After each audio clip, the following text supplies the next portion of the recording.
Welcome to cooking it simple. ഞാൻ ജെസ്സി. എല്ലാവർക്കും സുഖമാണല്ലോ അല്ലേ? ഇന്നൊരു കോണ്ടസ്റ്റിൻ്റെ കുറച്ച് വിശേഷങ്ങളും അതുപോലെ അതിൽ പ്രൈസ് കിട്ടിയ കാര്യങ്ങളൊക്കെ നിങ്ങളുടെ കൂടെ ഷെയർ ചെയ്യാൻ വേണ്ടിയിട്ടാണ് ഞാൻ ഈ ഒരു വീഡിയോ ആയിട്ട് വന്നിട്ടുള്ളത്. അതുപോലെ തന്നെ വിന്നിങ് റെസിപ്പി കൂടെ എന്താണെന്ന് ഞാനിതിൽ കാണിക്കുന്നുണ്ട്. ഇവിടെ ദുബായ് കിസൈസിലുള്ള ലുലു ഹൈപ്പർ മാർക്കറ്റിൻ്റെ 21ാമത്തെ ആനിവേഴ്സറി ആയിരുന്നു. അതിൻ്റെ സെലിബ്രേഷൻ്റെ ഭാഗമായിട്ടാണ് അവിടെ അവരൊരു സീ ഫുഡിൻ്റെ കോണ്ടസ്റ്റ് വെച്ചിട്ടുണ്ടായിരുന്നത്. മൊത്തം 50 പാർട്ടിസിപ്പൻസ് ആയിരുന്നു ഉണ്ടായിരുന്നത്. ഞാൻ ആദ്യമായിട്ടാണ് സീ ഫുഡ് കോണ്ടസ്റ്റിന് പോകുന്നത്.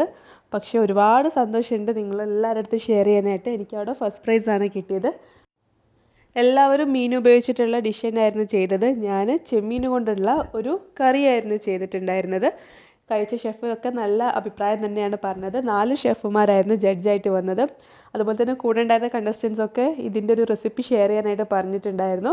അപ്പോൾ നിങ്ങൾക്ക് എല്ലാവർക്കും വേണ്ടി ആ ഒരു റെസിപ്പി തന്നെയാണ് ഞാൻ ഇന്നായിട്ട് എത്തിയിട്ടുള്ളത്. ലുലുവിൽ ഫിഷ് ഫെസ്റ്റിവലിൽ എനിക്ക് ഫസ്റ്റ് പ്രൈസ് കിട്ടിയിട്ടുള്ള ചെമ്മീൻ കോഫ്ത കറിയുടെ റെസിപ്പിയാണിത്. വീഡിയോ കണ്ടിട്ട് എല്ലാവരും ട്രൈ ചെയ്ത് നോക്കുക. ഇഷ്ടപ്പെടുകയാണെങ്കിൽ തീർച്ചയായിട്ടും സബ്സ്ക്രൈബ് ചെയ്യണം, അതാരും മറക്കരുത് കേട്ടോ. ഇതിനായിട്ട് ആദ്യം തന്നെ ഞാൻ 1/2 കിലോ ചെമ്മീൻ തൊലി കളഞ്ഞ് ക്ലീനാക്കി കഴുകി വെച്ചിട്ടുണ്ട്. അതുപോലെ തന്നെ ഒരു പകുതി വലിയ ഉള്ളി എടുത്തിട്ടുണ്ട്, കുറച്ച് മല്ലിയില എടുത്തിട്ടുണ്ട്, 2 വറ്റൽമുളകും എടുത്തിട്ടുണ്ട്. നമുക്കിതെല്ലാം ഒന്ന് മിൻസ് ചെയ്തിട്ട് എടുക്കണം. ഞാനിപ്പോൾ ഇതുപോലെയുള്ള ഒരു ചോപ്പറിലാണ് ഇത് മിൻസ് ചെയ്യാനായിട്ട് പോകുന്നത്. ചോപ്പർ ഇല്ലാത്തവർക്ക് മിക്സിയുടെ മീഡിയം ജാറിലിട്ടിട്ട് ഒന്ന് പൾസ് മോഡിൽ കറക്കിയെടുത്താൽ മതി. ചെമ്മീൻ ആയതുകൊണ്ട് തന്നെ പെട്ടെന്ന് തന്നെ നിങ്ങൾക്ക് മിൻസായി കിട്ടും. ഞാനിപ്പോൾ ചോപ്പറിലിട്ടിട്ട് ഒന്ന് കറക്കി എടുത്തിട്ടുണ്ട്. ഈ ഒരു പാകത്തിലാണ് നമുക്ക് ചെമ്മീൻ വേണ്ടത്. നല്ല പേസ്റ്റ് പോലെയല്ല, കുറച്ചിങ്ങനെ കോഴ്സായിട്ടുള്ള തരത്തിലാണ് നമുക്ക് വേണ്ടത്. ചെമ്മീൻ മിൻസ് ചെയ്തതിനു ശേഷം ഞാൻ അതേ മിക്സിയുടെ ജാറിലേക്ക് നമ്മൾ എടുത്ത് വെച്ചിട്ടുള്ള പകുതി ഉള്ളിയും മല്ലിയിലയും വറ്റൽമുളകും ഇട്ടിട്ട് ഒന്ന് ചെറുതാക്കി അരിഞ്ഞെടുത്തിട്ടുണ്ട്. ഇനി ഇതിലേക്ക് നമുക്ക് ആവശ്യത്തിനുള്ള ഉപ്പ് ഇട്ട് കൊടുക്കാം. എന്നിട്ട് ഇത് നന്നായിട്ട് മിക്സ് ചെയ്തിട്ടെടുക്കാം. ഇപ്പം നമ്മുടെ ചെമ്മീൻ കോഫ്ത ഉണ്ടാക്കാനുള്ള മിക്സ്ചർ റെഡിയാണ്. ഞാൻ ഈ ഒരു കോഫ്തേൻ്റെ അകത്ത് പനീർ സ്റ്റഫ് ചെയ്തിട്ടായിരുന്നു ഉണ്ടാക്കിയിട്ടുള്ളത്. അപ്പോൾ അതിന് വേണ്ടിയിട്ടുള്ള പനീറിൻ്റെ ചെറിയ കഷ്ണങ്ങൾ ഞാൻ എടുത്തിട്ടുണ്ട്. അതുപോലെ ഒരു ബൗളിൽ കുറച്ച് വെള്ളം എടുത്തിട്ടുണ്ട്. നിങ്ങളുടെ കൈ ഒന്ന് വെള്ളത്തിൽ മുക്കിയിട്ട് വെറ്റാക്കിയിട്ട് എടുക്കുക. അതിനുശേഷം നമ്മൾ റെഡിയാക്കി വെച്ചിട്ടുള്ള ചെമ്മീൻ്റെ കൂട്ടുന്ന് ഇതുപോലെ ചെറിയൊരു ഉരുളെടുക്കുക. എന്നിട്ട് നടുവിലൊരു കുഴി ഉണ്ടാക്കിയിട്ട് അതിനകത്ത് പനീർ വെച്ചിട്ട് ബോൾ പോലെ ഉരുട്ടിയെടുക്കുക. നിങ്ങൾക്കിത് പനീർ ഇല്ലാതെയും ചെയ്യാം. ഞാനന്ന് പനീർ വെച്ചിട്ടായിരുന്നു ചെയ്തത്, അതുകൊണ്ടാണ് ഞാൻ അതുപോലെ തന്നെ കാണിച്ചിട്ടുള്ളത്. പ്ലെയിനായിട്ട് നിങ്ങൾക്ക് ചെമ്മീൻ്റെ ബോൾ ഉണ്ടാക്കിയിട്ട് കോഫ്ത പോലെ ആക്കിയിട്ട് എടുക്കാം. അപ്പോൾ ഇത് കണ്ടല്ലോ, ഈ ഒരു പാകത്തിലാണ് നമ്മൾ ഈ ബോൾ ഉണ്ടാക്കിയെടുക്കേണ്ടത്. ഇത് ഫ്രൈ ചെയ്യാനായിട്ട് ഞാൻ അടുപ്പത്ത് സൺഫ്ലവർ ഓയിൽ വെച്ചിട്ടുണ്ട്. എണ്ണ ചൂടാവുന്ന സമയത്ത് നമ്മൾ ഉരുട്ടിയെടുത്തിട്ടുള്ള ചെമ്മീൻ്റെ കോഫ്ത ഉണ്ടല്ലോ, അത് നമുക്ക് ഇതിനകത്തേക്ക് ഇട്ടിട്ട് ഫ്രൈ ചെയ്തിട്ടെടുക്കണം. നിങ്ങൾ എടുക്കുന്ന ചെമ്മീൻ നല്ല ഫ്ലേവറുള്ള ചെമ്മീനാണെന്നുണ്ടെങ്കിൽ കറി നല്ല ടേസ്റ്റ് ആയിരിക്കും. ചെറിയ ചെമ്മീൻ എടുക്കുന്നതാണ് ഏറ്റവും നല്ലത്. ഇനി നമുക്ക് ഇത് ഓരോന്നായിട്ട് ഇതിനകത്തേക്ക് ഇട്ടിട്ട് നന്നായിട്ട് ഫ്രൈ ചെയ്തിട്ട് എടുക്കാം. ചെമ്മീൻ ആയതുകൊണ്ട് തന്നെ പെട്ടെന്ന് തന്നെ ഇത് കുക്കായി കിട്ടും. ഞാനൊരു ലോ ടു മീഡിയം ഫ്ലെയിമിലാണ് വെച്ചിട്ടുള്ളത്. ഒരുപാട് ഹൈ ഫ്ലെയിമിൽ വെക്കേണ്ട, അപ്പം ഇത് പെട്ടെന്ന് തന്നെ കരിഞ്ഞു പോവും. ഇനി ഇത് തിരിച്ചു മറിച്ചിട്ടിട്ട് ഗോൾഡൻ ബ്രൗൺ കളർ ആവുന്ന വരെ നിങ്ങൾക്കിത് കുക്ക് ചെയ്തിട്ടെടുക്കാം. ഇത് ശരിക്കും പറഞ്ഞു കഴിഞ്ഞാൽ നമ്മൾ ചെമ്മീൻ കബാബ് ഉണ്ടാക്കുന്ന ആ ഒരു ഫില്ലിംഗ് ആണ്. നിങ്ങൾക്ക് ഇത് ഫ്രൈ ചെയ്തിട്ട് കബാബ് പോലെ വേണമെങ്കിൽ അങ്ങനെയും സെർവ് ചെയ്യാം. അതൊക്കെ നിങ്ങൾ ഇഷ്ടം പോലെ ചെയ്യാവുന്നതാണ്. നമ്മളിപ്പോൾ എന്തായാലും ഇതിനെക്കൊണ്ട് കറിയാണ് ഉണ്ടാക്കാനായിട്ട് പോകുന്നത്. ഈ ഒരു സമയത്ത് തന്നെ ഞാൻ മറ്റേ അടുപ്പത്ത് ഒരു പീസ് ചാർക്കോൾ, അതായത് കരി ഉണ്ടല്ലോ, അത് കത്തിക്കാനായിട്ട് വെച്ചിട്ടുണ്ട്. കാരണം ഞാൻ ഈ ഒരു കറി ചെയ്ത സമയത്ത് ഞാൻ ഉണ്ടാക്കിയിട്ടുള്ള ചെമ്മീൻ്റെ കോഫ്ത ഉണ്ടല്ലോ, അത് സ്മോക്ക് ചെയ്തിട്ടാണ് ഉണ്ടാക്കിയിട്ടുണ്ടായിരുന്നത്. അപ്പോൾ അതിന് നല്ല ആ ഒരു സ്മോക്കി ഫ്ലേവറും മണമൊക്കെ നന്നായിട്ടുണ്ടായിരുന്നു. അപ്പോൾ നിങ്ങൾ എന്തായാലും ഈ ഒരു സ്റ്റെപ്പ് ചെയ്യുക, അത് മറന്നു പോകരുത്. ഇപ്പോൾ ഇത് ഏകദേശം ഗോൾഡൻ ബ്രൗൺ കളർ ആയിട്ടുണ്ട്. നമുക്കിനി നമ്മുടെ ചെമ്മീൻ്റെ കോഫ്ത ബോൾസ് എല്ലാം കോരിയെടുക്കാം. ഇത് ഒരു സ്റ്റാർട്ടറായിട്ടൊക്കെ നിങ്ങൾക്ക് സെർവ് ചെയ്യാം. ഈ ഒരു കോഫ്ത ബോൾസ് നല്ല ടേസ്റ്റാണ് കേട്ടോ ഇങ്ങനെ ഉണ്ടാക്കിയിട്ട് കഴിക്കാനായിട്ട്. ജസ്റ്റ് സ്മോക്ക് ചെയ്തെടുക്കുകയാണെന്നുണ്ടെങ്കിൽ ഒന്നും കൂടെ ടേസ്റ്റ് ആയിരിക്കും. ഫ്രൈ ചെയ്തെടുത്തിട്ടുള്ള കോഫ്ത ബോൾസ് ഞാനൊരു ബൗളിൽ വെച്ചിട്ടുണ്ട്. അതുപോലെ തന്നെ കത്തിച്ച് വെച്ചിട്ടുള്ള കരിയും ചെറിയൊരു ബൗളിലാക്കിയിട്ട് അതിനകത്തേക്ക് വെച്ചിട്ടുണ്ട്. ഇനി നമുക്കിതിലേക്ക് കുറച്ച് ഓയിൽ ഒഴിച്ചു കൊടുക്കാം. എന്നിട്ട് അതിൽ നിന്ന് പുക വരുന്ന സമയത്ത് ഒരു മൂടി വെച്ചിട്ട് ഇത് അടച്ചു കൊടുക്കാം. ഇതൊരു 5 മിനിറ്റ് ഇങ്ങനെ ഇരിക്കട്ടെ. ഈ ഒരു സമയത്ത് നമുക്കിതിൻ്റെ ഗ്രേവി റെഡിയാക്കിയിട്ടെടുക്കാം. ഗ്രേവി റെഡിയാക്കാനായിട്ട് ഞാൻ അടുപ്പത്ത് വേറൊരു പാത്രം വെച്ചിട്ടുണ്ട്. അതിലേക്ക് നേരത്തെ നമ്മൾ കോഫ്ത ബോൾ ഫ്രൈ ചെയ്തിട്ടുണ്ടായിരുന്ന ഓയിലില്ലേ, ആ ഓയിലിൽ നിന്ന് കുറച്ച് ഓയിൽ ഒഴിച്ചിട്ടുണ്ട്. ഒരു 4-5 ടേബിൾ സ്പൂൺ ഓയിലാണ് എടുത്തിട്ടുള്ളത്. ഇനി ഇതിലേക്ക് നമുക്ക് ഒരു വലിയ ഉള്ളി ചെറുതായിട്ട് അരിഞ്ഞത് ഇട്ട് കൊടുക്കാം. അതുപോലെ തന്നെ ഞാൻ ഇഞ്ചി വെളുത്തുള്ളി ചതച്ചത് എടുത്തിട്ടുണ്ട്.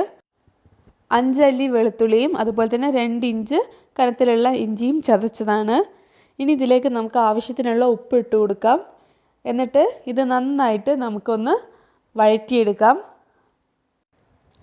നന്നായി വഴറ്റിയെടുത്ത് കഴിഞ്ഞാൽ നമുക്കിതിലേക്ക് 1/2 ടീസ്പൂൺ ഗരം മസാല ചേർത്ത് കൊടുക്കാം. അതുപോലെ തന്നെ 1 ടീസ്പൂൺ ഞാൻ മുളക് പൊടി ചേർക്കുന്നുണ്ട്. കശ്മീരി മുളക് പൊടിയാണെന്നുണ്ടെങ്കിൽ ഒന്നും കൂടെ കളർ ഉണ്ടാവും നമ്മുടെ കറിക്ക്. ഞാനിപ്പം നോർമലായിട്ടുള്ള മുളക് പൊടിയാണ് എടുത്തിട്ടുള്ളത്. ഈ മുളക് പൊടിയുടെയും ഗരം മസാലയുടെയും പച്ചമണം മാറുന്നത് വരെ നമുക്കിതൊന്ന് വഴറ്റിയെടുക്കണം. അതിനുശേഷം ഞാനിതിലേക്ക് 2 ടേബിൾ സ്പൂൺ അളവിൽ ടൊമാറ്റോ പേസ്റ്റ് ചേർക്കുന്നുണ്ട്.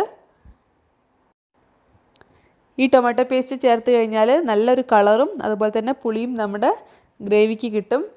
അതുപോലെ തന്നെ 2 മീഡിയം വലുപ്പത്തിലുള്ള തക്കാളി കൂടെ ഞാൻ ചെറുതായിട്ട് അരിഞ്ഞിട്ട് ഇതിലേക്ക് ചേർക്കുന്നുണ്ട്. ഇത് നന്നായിട്ടൊന്ന് ഇളക്കിയതിന് ശേഷം നമുക്കിത് അടച്ച് വെച്ചിട്ട് ഒരു 5 മിനിറ്റ് ഒന്ന് ചെറിയ ഫ്ലെയിമിൽ വേവിച്ചിട്ടെടുക്കാം.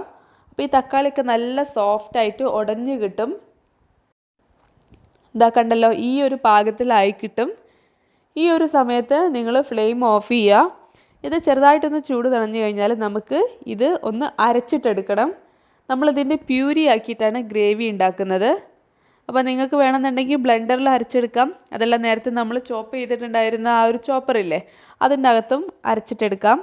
ഞാനിപ്പോൾ ആ ചോപ്പറിൻ്റെ അകത്തിട്ടിട്ട് നന്നായിട്ട് ഇതൊന്ന് അരച്ചെടുത്തിട്ടുണ്ട്. നല്ല സ്മൂത്തായിട്ടൊന്നുമല്ല, കുറച്ചൊരു ഗ്രെയിനി ആയിട്ട് തന്നെയാണ് ഉള്ളത്. ഇനി ഫ്ലെയിം ഓൺ ചെയ്യുക. അതുപോലെ തന്നെ ഞാൻ കുറച്ച് വെള്ളം കൂടെ ഈ സമയത്ത് ഇതിലേക്ക് ചേർക്കുന്നുണ്ട്. എന്നിട്ട് ഇത് നമുക്കൊന്ന് തിളയ്ക്കുന്നത് വരെ വെയിറ്റ് ചെയ്യാം. ഇത് നന്നായിട്ട് തിളച്ച് വരുന്ന സമയത്ത് നമുക്ക് ഇതിലേക്ക് ക്രീം ചേർത്ത് കൊടുക്കണം. നിങ്ങൾക്ക് ഫ്രഷ് ക്രീമോ തിക്ക് ക്രീമോ ഇതിനകത്തേക്ക് ചേർത്ത് കൊടുക്കാം. ഞാനിപ്പം തിക്ക് ക്രീമാണ് ചേർക്കുന്നത്. ഒരു 3-4 ടേബിൾ സ്പൂണ് തിക്ക് ക്രീം നമുക്കിതിലേക്ക് ചേർത്ത് കൊടുക്കാം. എന്നിട്ട് നമുക്കിത് നന്നായിട്ടൊന്ന് ഇളക്കിയിട്ട് നമ്മൾ നേരത്തെ ഫ്രൈ ചെയ്ത് വെച്ചിട്ടുണ്ടായിരുന്ന കോഫ്ത ബോൾസ് ഇല്ലേ, അത് ഇതിനകത്തേക്ക് ഇട്ട് കൊടുക്കാം. ഈ ക്രീം ചേർത്ത് കഴിഞ്ഞാൽ നമ്മുടെ ഗ്രേവി നല്ല തിക്കായിട്ട് കിട്ടും. പിന്നെ നിങ്ങൾക്ക് കളർ വേണമെന്നുണ്ടെങ്കിൽ ഫുഡ് കളർ ചേർത്ത് കൊടുക്കാം. ഞാനിപ്പോൾ ചേർക്കുന്നില്ല. ഞാൻ ചാർക്കോൾ വെച്ചിട്ടുണ്ടായിരുന്ന ബോൾ എടുത്ത് മാറ്റിയിട്ടുണ്ട്. എന്നിട്ട് നമ്മൾ ഫ്രൈ ചെയ്ത് വെച്ചിട്ടുണ്ടായിരുന്ന കോഫ്തയുടെ ബോൾസ് ഇതിനകത്തേക്ക് ഇട്ട് കൊടുക്കുന്നുണ്ട്. ഇത് നന്നായിട്ടൊന്ന് ഇളക്കിയതിന് ശേഷം നമുക്ക് അടച്ച് വെച്ചിട്ട് ചെറിയ ഫ്ലെയിമിൽ ഒരു 2 മിനിറ്റ് ഇതൊന്ന് വേവിച്ചിട്ടെടുക്കാം. ആ ഗ്രേവി ഒന്ന് നമ്മുടെ കോഫ്ത ബോളിലേക്ക് പിടിക്കാൻ വേണ്ടിയിട്ടാണ്. ഇപ്പം തന്നെ നിങ്ങൾക്ക് നല്ല ആ ഒരു സ്മോക്കി ആയിട്ടുള്ള ആ ഒരു മണമില്ലേ, അത് ശരിക്കും കിട്ടും. ഇപ്പോൾ ഇതാ 2 മിനിറ്റ് കഴിഞ്ഞിട്ടുണ്ട്. ഏകദേശം നമ്മളെ കറി റെഡി ആയിട്ടുണ്ട്. ഇനി ഒരു സാധനം കൂടി ഞാൻ ഇതിലേക്ക് ചേർക്കുന്നുണ്ട്. ഫ്ലെയിം ഓഫ് ചെയ്തതിന് ശേഷം 1 ടേബിൾ സ്പൂണ് ഹണി ചേർക്കുന്നുണ്ട്. ഹണി ചേർക്കാൻ ഇഷ്ടമില്ലാത്തവർക്ക് പഞ്ചസാരയും വേണമെങ്കിൽ ചേർത്ത് കൊടുക്കാം. നമ്മുടെ കറി ഒന്ന് ബാലൻസ് ആവാൻ വേണ്ടിയിട്ടാണ് നമ്മൾ ഏറ്റവും ലാസ്റ്റ് ഈ ഒരു ഹണി ചേർത്തിട്ടുള്ളത്. അപ്പോൾ എന്തെങ്കിലും കുത്തുന്ന എരിവൊക്കെ മുന്നോട്ടുണ്ടെന്നുണ്ടെങ്കിൽ ഹണി ചേർത്ത് കഴിഞ്ഞാൽ ബാലൻസ് ആയിക്കോളും. അപ്പോൾ ഇത്രയേ ഉള്ളൂ പരിപാടി. ഞാൻ കുറച്ച് മല്ലിയില കൂടെ ഇട്ടിട്ട് ഒന്ന് ഫിനിഷ് ചെയ്യുന്നുണ്ട്. ഇനി നമുക്കിത് സെർവ് ചെയ്യാം. ഞാൻ അന്ന് മൊത്തത്തിൽ സ്റ്റീൽ പാത്രത്തിലായിരുന്നു സെർവ് ചെയ്തിട്ടുണ്ടായിരുന്നത്. അപ്പോൾ അതേപോലെ തന്നെ ചെറിയൊരു സ്റ്റീൽ പാത്രത്തിൽ ഞാൻ ഈ കറി സെർവ് ചെയ്യുന്നുണ്ട്. പൊറോട്ടയുടെ കൂടെയും അപ്പത്തിൻ്റെ കൂടെയും ചപ്പാത്തിൻ്റെ കൂടെയും ഒക്കെ നിങ്ങൾക്കത് കഴിക്കാം. നല്ല ടേസ്റ്റാണ്. അന്ന് ഇത് ട്രൈ ചെയ്തവർക്കൊക്കെ ഇഷ്ടപ്പെട്ടിട്ടുണ്ടായിരുന്നു. അപ്പോൾ നിങ്ങളെല്ലാവരും തീർച്ചയായിട്ടും ട്രൈ ചെയ്ത് നോക്കാം. ഞാൻ കുറച്ച് മല്ലിയിലയും ക്രീമും വെച്ച് ഡെക്കറേറ്റ് ചെയ്തിട്ടുണ്ട്. ട്രൈ ചെയ്തിട്ട് തീർച്ചയായിട്ടും ഫീഡ്ബാക്ക് കമൻറ്റ് ബോക്സിൽ അറിയിക്കാം. നമുക്ക് പുതിയൊരു വീഡിയോ ആയിട്ട് കാണാം. അതുവരെ എല്ലാവരും സേഫായിട്ടിരിക്കുക. താങ്ക്